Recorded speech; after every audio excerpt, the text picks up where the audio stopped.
大家好，歡迎收睇名錶玩樂頻道。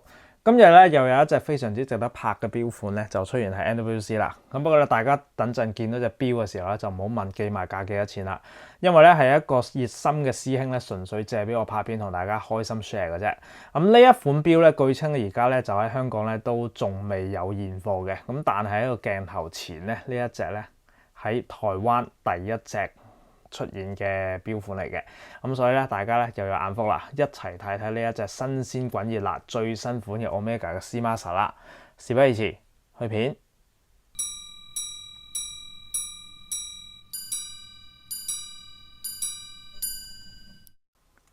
好，咁首先啦，見到咧有一個好特別嘅 Omega 嘅盒啦，咁就見到有好多波浪紋喺上面嘅，咁就致敬翻之前舊款嘅嗰啲 Seamaster 嘅錶盤上面嘅嗰個波浪紋啦，咁而且咧見到呢度咧係有3個白色嘅波波嘅，咁係咩嚟嘅咧？咁就係007片頭登場嘅時候，咁就嗰個 spotlight 照上去個占士邦嘅嗰個 spotlight 嚟嘅，咁就係有一啲咁樣好有趣嘅元素啦。咁啊，其中一個咧就係撳掣撳開個盒嘅，咁我哋撳開佢先。嗱，咁就睇一睇個盒啦，咁都見到係一個特別嘅盒嚟嘅，007嘅呢個標誌啦。咁隻錶咧好特別嘅，就唔係喺正中間，係歪埋一邊嘅，因為咧呢個盒呢度咧都有一啲係波浪紋，同埋寫住60週年嘅007嘅。咁其實係一個專登為呢一隻款而設嘅一個錶盒嚟嘅。咁我哋而家就拎隻錶出嚟啦。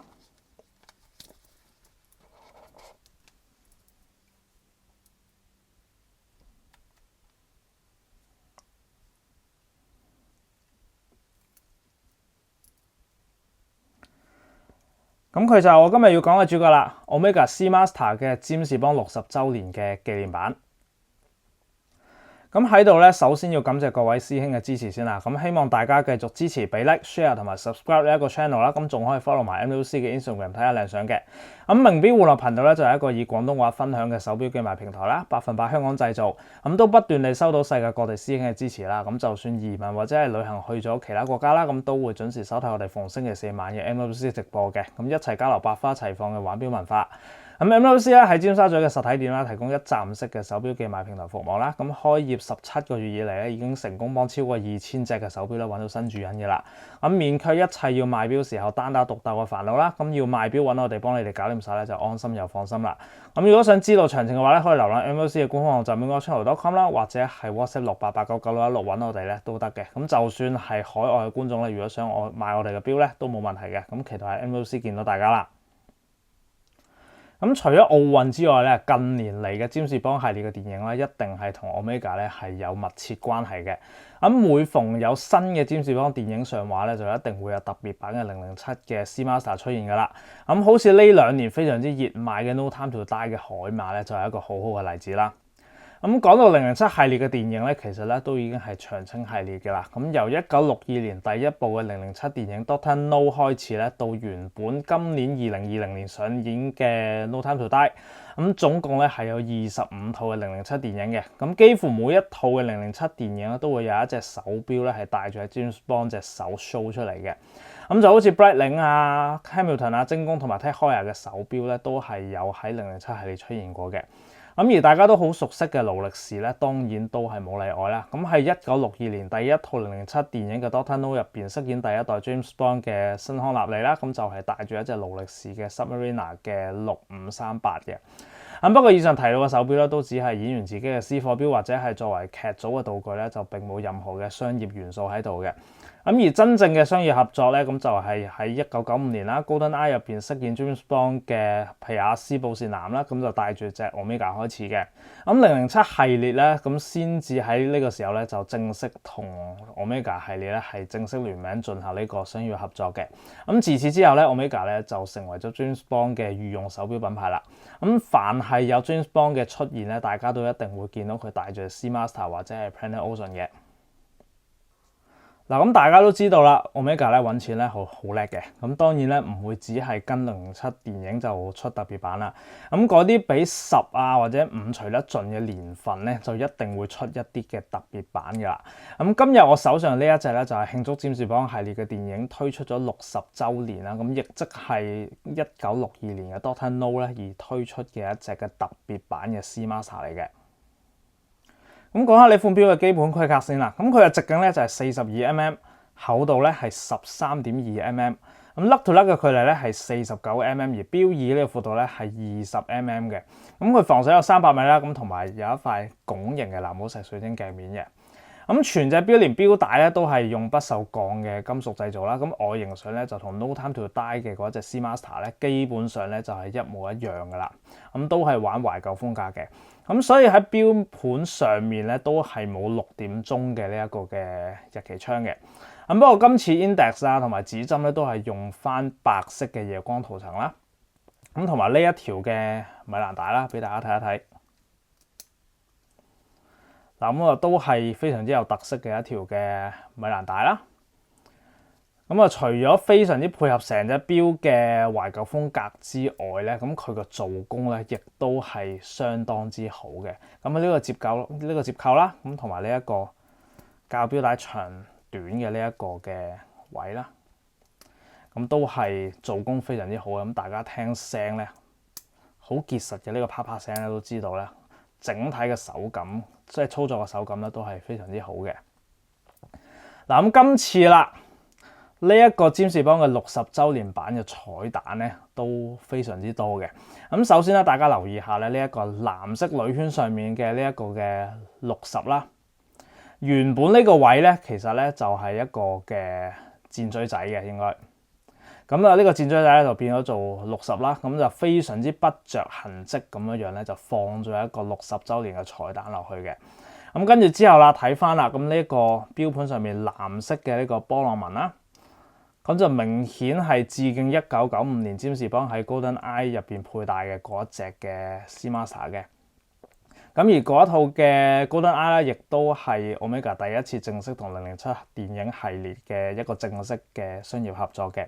咁再加上啦，大家睇下呢一支秒針啊，呢個波板糖嘅秒針啦，咁亦都係呼應翻頭先嘅錶盒上面嘅嗰啲嘅 Spotlight 嘅。咁我估係咁噶，我唔知啱唔啱嘅。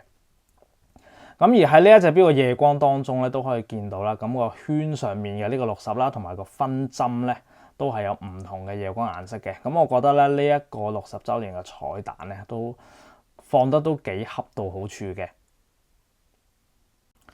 咁如果大家覺得以上我所講嘅彩蛋咧都唔夠 impressive 嘅話咧，咁我哋反轉到錶帶睇一睇啦。嗱，咁大家留意下中間嘅呢個位置啦。嗱，咁見到中間嘅呢一個嘅彩蛋啦，大家應該留意咧，有啲嘢喺度喐緊嘅。咁呢個彩蛋咧，絕對係呢隻錶，即係成隻錶嘅一個精髓嚟嘅。咁大家留意下啦，中間嘅呢一個嘅占士邦嘅呢個剪影啦，咁同埋呢個經典嘅旋轉嘅槍膛紋咧，係真係識得喐嘅。咁因為咧佢係用咗秒針嘅嗰個喐動啦，嚟製造一個摩爾紋嘅動態效果啦，咁去製造占士邦片頭嘅嗰個出場嘅動畫啦。嗱，咁我覺得呢一個嘅 idea 咧，咁就真係一絕嘅。咁 Omega 喺錶底用秒針玩動畫咧，其實都唔係第一次噶啦。咁之前咧喺 Snoopy 3代咧，其實佢都係用呢個計時嘅秒針嚟玩呢個 Snoopy 太空船嘅嗰個嘅動畫嘅。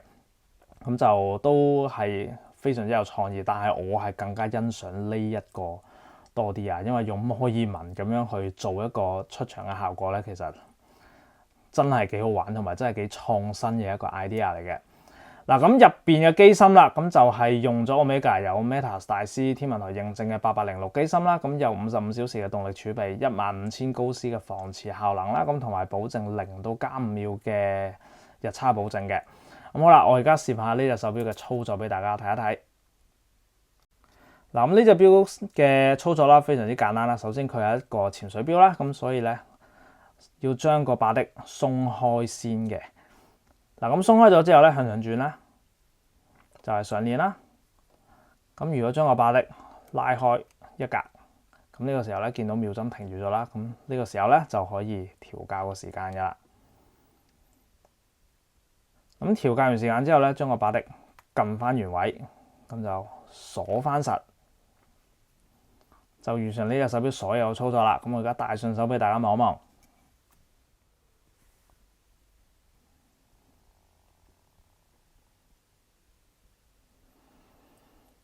有睇過 No Time to Die 嘅嗰一條片嘅師兄咧，應該都知道咧，呢一條米蘭帶咧戴喺我154mm嘅手腕上面咧，係會唔係好貼手噶啦？咁究竟今次轉咗不鏽鋼材質之後咧，有冇改善咧？答案咧係冇嘅。咁如果你隻手咧好似我咁幼嘅話咧，需要扣到最入嗰一格嘅話咧，咁咧呢度咧你就預有個地方咧係會掉起咗噶啦。嗱，咁或者咧你都可以選擇同官方 order 一條呢啲米蘭帶嘅短帶嘅，咁不過咧個價錢咧就一定唔會平噶啦。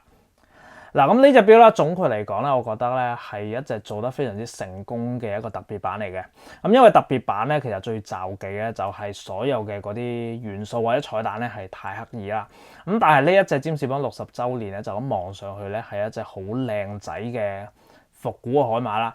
咁但係咧識嘢嘅師兄咧仔細睇咧就知道咧呢個有好多嘅彩蛋喺入邊嘅。